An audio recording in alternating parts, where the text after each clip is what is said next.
మీరు ఎట్లయితే కష్టపడి మన ఎమ్మెల్యే గారిని 48,000 మెజారిటీ తోటి గెలిపించారో అంతకంటే ఎక్కువ నేను గాని ఎమ్మెల్యే గారిని కష్టపడి మిమ్మల్ని అందరినీ గెలిపిస్తాం. నేను ఒకటే చెప్పేది, నా ట్రిగ్గర్ అయినా టార్గెట్ అయినా దయాకర్ రావు, బిఆర్ఎస్ పార్టీ. నువ్వు ఎంతో మందిని కోవిడ్లో పోషిస్తున్నావు, ఎంతో మందిని గ్రూపిజం చేపిస్తున్నావు, ఎంతో మందితోటి చెడు ప్రచారం అనేది చేపిస్తున్నావు. దయాకర్ రావు గారు, నేను చెప్పేది నీకు ఒకటే, ఈ స్టేజ్ మీద నువ్వు అనుకున్నట్టుగా మేము పారిపోయే తిరిగోళ్ళం కాదు.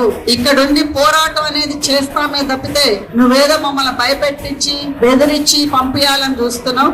ఎవరైతే ఆయన డబ్బులకి ఆశించి కోవిడ్ రాజకీయాలు చేసే వాళ్ళు ఉంటారో వాళ్ళకు కూడా చెప్తున్నాం, ఎవరైతే గ్రూపిజం చేసి ఆయన చెంచాగాళ్ళు ఎవరైతే ఉన్నారో, ఎవరైతే అత్తాకోడల మధ్యన పెట్టాలని అనుకుంటున్నారో సహించేదే లేదు.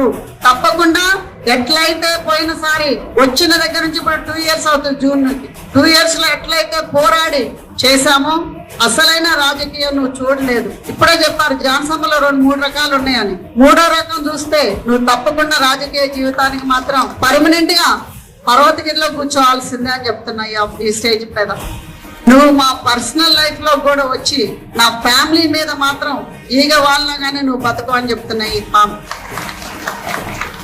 అది ఎవరైనా సరే, ఉన్నోడైనా సరే, పనోడైనా సరే, పనోడి నుంచి 11 వరకు, ఇంటోడి వరకు కూడా ఇది వార్నింగ్ చెప్తున్నా. ఈ స్టేజ్ మీద ఎవడైనా అడ్డొస్తే మాత్రం ఊకునేది లేదు. మస్ అయిపోవాలంటే మాతోటి పెట్టుకోండి, అంతేగాని వీళ్ళు ఆడోళ్ళు కదా ఊరుకుంటారని అంటే మాత్రం ఆడోళ్ళం కాదని ఆడపులులు అని నిరూపించినాం. ఈసారి అగ్నిగుండాలని నిరూపిస్తాం. రాసి పెట్టుకోండి. పార్టీకి నష్టం చేసే పనులు చేస్తున్నారో తప్పకుండా వాళ్ళకి గుణపాఠం నేర్పిస్తాం, గుణపాఠం చూపిస్తాం కూడా, అది ఎట్లా ఉంటది అనేది.